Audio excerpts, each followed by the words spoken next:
Well, we're here today to lift the lid on exploitation which is rife in our economy. In this so-called shiny new economy, we've got tens of thousands of workers that are being exploited. And today we're here to announce the case that Jeremy, who'll speak to you shortly, is taken up against Deliveroo. Deliveroo, massively backed by Amazon to the tune of 850 million Australian dollars. This is a company that has built its system on the back of the exploitation of Australian workers. When you've got riders who turn up for work and they have no guarantee at all about whether they'll receive any work that day, and when they do receive work, they're paid at barely half of the Australian legal minimum, then you know something is wrong. And this is not wrong by accident. It's not some slip of an administrative pen. These are deliberate systems that are put in place. Companies like Deliveroo are deliberately misclassifying their workers, labelling them independent contractors so that they can avoid paying the entitlements that have been built up in Australia for decades to employees. Entitlements like superannuation, like health and safety, entitlements like annual leave, the right to challenge a dismissal if it's unfair. These are core entitlements, and these are the entitlements that are being skipped and denied to workers through these deliberate business practices of companies like Deliveroo. Now, last year, the TWU backed Joshua Kluger in a case against Fedora. Fedora too insisted that its workforce were all independent contractors. Of course, the court found something different. The court found that those workers were employees under great levels of control by that company. And the consequence for Fedora was that their business model was found to be unsustainable because they had been cutting corners and exploiting workers to make that business model work. The same is true here of Deliveroo. We've got a point in time where we can lift the lid on this. No Australian, no matter how impressed they are by this new economy ability to order food 1 hour and get it in 1 hour, no Australian wants to have that food in the knowledge that the person knocking on their door is being exploited in the way that these workers are being exploited. The federal government should have acted after the Fedora case. It should have stepped in. It should have said this exploitation has to end. But it has sat on its hands. And it's left us in a position where there is no alternative but for us to continue to fight this on a case-by-case basis. We're calling on Minister Christian Porter to intervene in this Federal Circuit Court case to support Jeremy and to say that this type of exploitation in Australia can't stand. And we're calling on Christian Porter and Scott Morrison to act urgently to put legislation in place to make sure that there's an appropriate balance between the needs of the new economy and the need to treat workers with respect. They're paid fairly. They're not treated like an algorithm at the end of a set of algorithms that can be deleted at any point. They're treated like workers. All Australians expect that. And I've got with me here today, of course, Jeremy, who's bravely taken up this case. And I'll ask Jeremy to say a few words. Yeah, thanks, Michael. So I was working for Deliveroo for around about a year. I was sort of looking over sort of my financial results at the end of the year, my income and how many hours I worked. Turns out my average hourly rate over the year was around about $10.50 an hour. And that doesn't take into account all the expenses and costs of running sort of my bike to deliver the meals. I decided I had to make a decision whether to sort of accept the low rate and just let it happen or to do something about it. I contacted Deliveroo several times. They were not really interested in hearing about it or doing anything. It was, they stick to the line. They allege that I'm an independent contractor, but my view is that I'm an employee entitled to minimum wage and annual leave, sick leave, superannuation, that sort of thing, like all Australians should be. So I didn't want to accept such a low rate, so I decided to start a court case. That was the only action open to me. So I started the action in the Federal Circuit Court. Originally it was just me, self-represented. against Deliveroo. It was a bit of a David and Goliath situation. But thankfully, Michael and the TWU came in to help me and support my case and provide legal assistance for me. So now, hopefully, I have a fairer chance, an even chance to do something about this, to hopefully get a successful result. And yeah, if I end up losing the case, it's going to be a real struggle for all Australians. If I lose the case, that'll incentivise all sorts of companies and corporations to use these sort of tactics to manipulate and take advantage of their workers and pay less than minimum wage. And if I lose this case, it means that minimum wage is not really a thing in Australia. And that's a real shame, I believe. So that's sort of my story. That's how I sort of started with the court case, and that's where it's up to at the moment. That's really good. Tell us, why did you sign up with Deliveroo in the first place? I understand this is your day job. Yeah. What were you expecting? So I knew it wasn't a high-paid job. I knew it was an entry-level job. I was just looking for sort of a bit of extra money as a second job. Thought I'd give it a try and see how it went. It's sort of enjoyable to sort of ride around and drive around, delivering things. I thought I'd just see how it went. But I didn't realise how incredibly low the wages would be. I didn't realise it would be half of minimum wage until I was doing all my sort of financial results at the end of the year.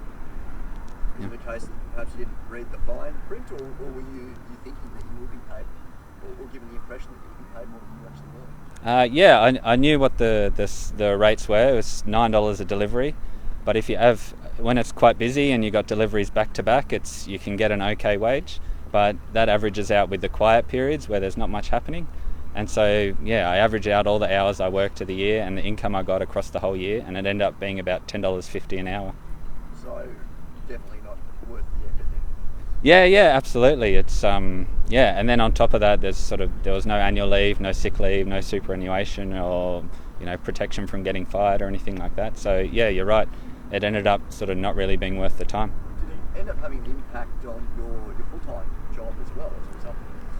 Not really. I was doing this on evenings and weekends, sort of sporadically here and there, so it didn't really impact my full-time job. Are you arguing for the case to have a hourly wage rather than paid by? I don't think it really matters specifically whether it's a piece rate or an hourly rate or whatever it might be. But I think the key principle is however the salary is worked out, it shouldn't be less than minimum wage. Mm-hmm. That's right. A question for you, Mike. Yeah, that's right. That's good, mate. Is it the case that, perhaps workers need to read the fine print a little bit more before they sign up for schemes like this? No, it's not. Of course it's not. What is the case here is that companies have an obligation to pay the legal minimum, a minimum rate and a respectful rate that's been built up over decades. We all know what happens in the new economy. We do it every day. When we sign up for an email list or we sign up to Netflix, we tick the box. There is print there that would take you literally weeks to read through. Now, these companies are imposing a relationship, an artificial relationship on workers who are coming to the job with good faith, trying to make a living for themselves and their families. And what they end up doing, of course, is being terribly exploited. Sitting on the side of the road waiting for work in some kind of modern hungry mile.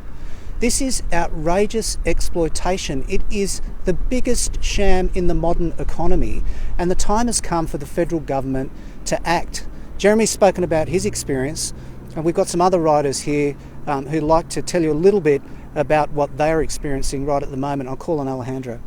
Okay. Thanks, Michael. I want to tell my story. I just want to say I started work with Deliveroo in 2016 and until 2-3 months ago, because they changed everything, so I know all the changes. So in the beginning they have shifts.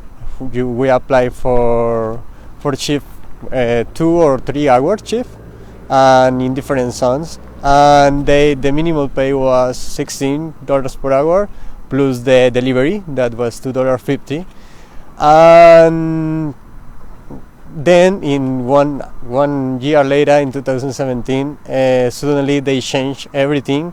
They changed the contract, so they promised that they gonna pay for delivery, but with guarantee. The guarantee was you are gonna receive 2 deliveries per hour, so the minimum will be 18 per hour. So if you don't receive 1 or 2 orders or any order, you're gonna pay for if you you do 2 orders, so 18 per hour. So it was good.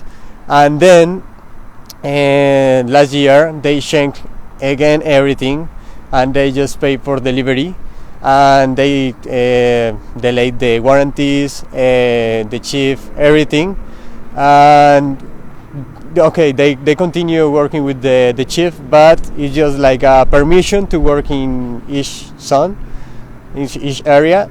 But if you don't receive any delivery, you are gonna receive nothing. So it's like between 3 to 40, you can just waiting, but losing time, money, everything. So I stopped working with Deliveroo because it's not good. It's not enough money. They don't pay insurance, superannuation, and these kind of things. And every year they change all the rules. This year they pay for distance, and so they open the areas. So the minimum rate it was 2-3 kilometers, and they always decrease the price of the delivery. That's good. Okay, thank you. Pierre? Yeah, actually, all Alejandro told, it's exactly same is the problem. So every year they change rules, and before we got guarantees, but not anymore. And no, it's really more calm down. And but the problem, many things didn't change. Like in the restaurant, the waiting, it's terrible. And now, if they cut the order, if the order is cheaper in the restaurant, it's always so long. Finally, during the lunchtime or dinner time, it's really busy for everyone. But for us, finally, if an order is $7, and for in a restaurant you wait for 20 minutes. Well, I'm sorry, but I'm easily affected by my stress, and finally every day, so we don't have guarantee. And the problem, finally, we just want to work more because we don't know what happened tomorrow or the next week. So for us, the revenue it's completely different, and it's terrible. But I don't want to go out the night because I don't know if it'll be a good day tomorrow or it will be really quiet. So finally, it's we don't have really impression to be free because. Okay, we can online, offline when we want, but for us it's a little bit psychological.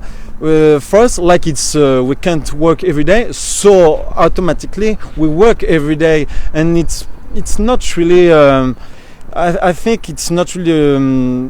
Finally, I don't have weekend for me. So if I work like my friend in a restaurant for 35 or 40 hours and just Monday to Friday, honestly, if you calculate it, then maybe 600 or 700. So okay, it's interesting. When I told to my friend how I earn, okay, it's interesting. But honestly, I work every day and many hours. So because honestly I travel around the world for the month, so short term maybe it's interesting if you earn a maximum and quickly, but maybe when I will finish my trip, when I will be back to France, I would like to work for all my life, because actually so I travel and I love riding, but I don't have diploma. It's the only thing I know to do. But finally When I will finish at 70 years old, I don't have a retreat once retired. If I have an accident, if I'm sick, I go to doctor and I pay by myself. If I go on holiday, I don't pay it, so I don't go always on a holiday. So. Yeah. I think finally, just to tell you, there are many things, but small things. I think it's possible to change, to fix it, because I work with Deliveroo for 3 years, and finally it's always the same thing, but the wage, it's completely different all the time, and probably the bigger details change to different. Okay, but together I would like to meet a real meeting with the people of the office. Before we got an office, now no office, and recently it was possible to send an email if we have a problem, and now there is a community on the website. It's just a help. If you have a question, now we can send an email. Finally, voilà. Few years ago, they asked me by email, what do you think about our company? But well, honestly, if I compare with another company, you know what I mean. Yeah, it's fair, it's honest, it's not bad. Before it was not bad, but finally, every year it's just a little bit like this. Yeah. So it's sad. Yeah. So every day when I start my work, I do that because it's the only I know only to do that. But it's really sad. I don't have. I don't have the choice, so but I would don't have only the choice, just by pleasure and a good job. So many things to change. Well done, mate. Well done, Marcel. Come. Deliveroo, they have a ranking for riders, so they have 3 levels. You must be on the top to get shifts for the next week. So to be on the top, you must work many hours as you can, and you must work Friday, Saturday, and Sunday evenings. You can't miss one shift, these peak hours as they call. So there's no flexibility. You must work. You can't have one day off, one weekend off. So you must work this whole year. There's no flexibility. So doesn't matter if you have a family or if you are sick, you must work Friday, Saturday and Sunday evenings, and as many hours as you can, so you will be on the top. If you miss only 1 hour, you will be punished next week, so you can't apply for 40 hours. You will be able to apply for maybe 10 hours, 15 or less. So there's no flexibility. Deliveroo, they tell us they have 8,000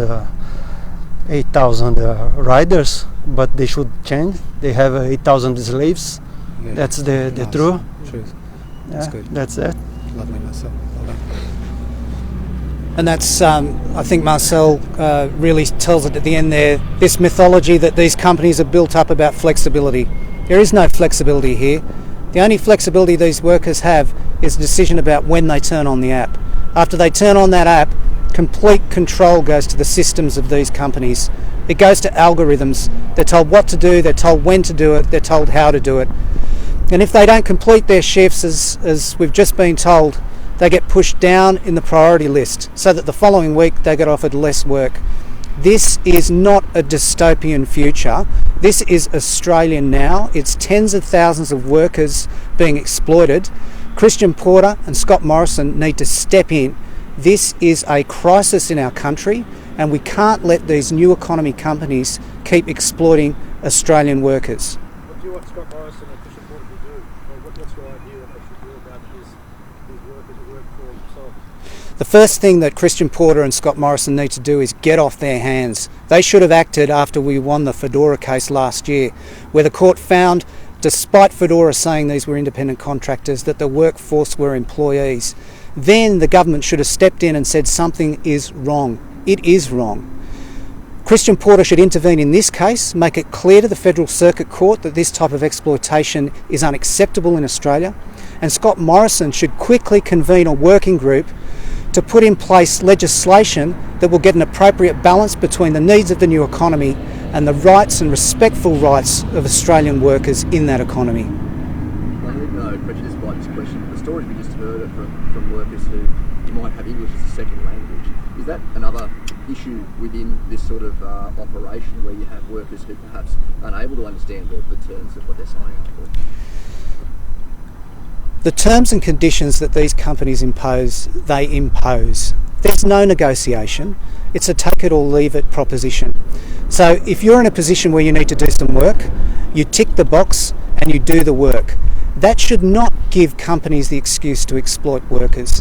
What we see here is a deliberate misclassification of workers to avoid the entitlements that have been built up for decades in this country. And of course, the most vulnerable in our community are those that are being exploited to the greatest extent.